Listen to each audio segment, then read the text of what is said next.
回答执行长黄清芬今坐以私人的飞行机到台湾，直接飞台南机场，按算会停留1天半。针对着台湾总部地点，黄清芬表示讲，这土地问题会当顺利解决，伫台北起一栋正水的建筑物。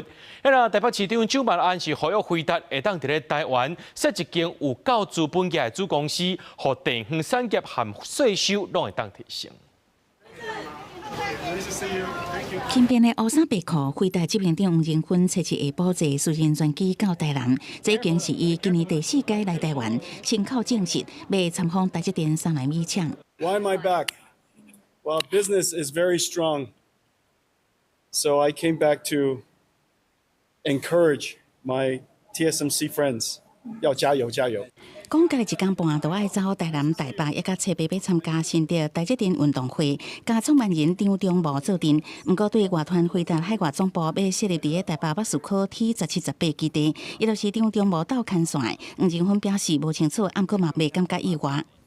There are many people who would like NVIDIA headquarters to be in Taipei, and it is also the city where we already have many employees. The number of employees we have, the office space is too little, and so we need a much larger office in Taipei.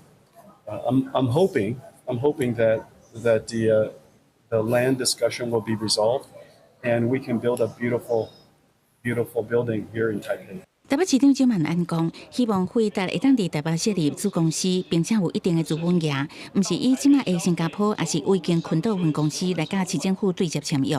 站在台北市的立场，我们当然希望他可以选择设立在台北的分公司。我想，不管对于整体产业、税收能够带动的这个全面的提升，我想这个我们当然是希望能够他们审慎的评估。那我想回答他目前也正在研议当中。 对成功人寿甲台北市政府双方分手费确定44.7亿，上紧后礼拜有结果。新寿母公司台新成功金讲一切顺利，天后解约多销地上权了后，台北市政府会以专案设定地上权互回答。已经伫咧外口走踪3礼拜，黄清芬笑讲，即届真正无时间洗牙齿啊，嘛无机会甲蒋万安见面。不过后届还有机会。It's okay. I'll be back. 公司新闻采访报道。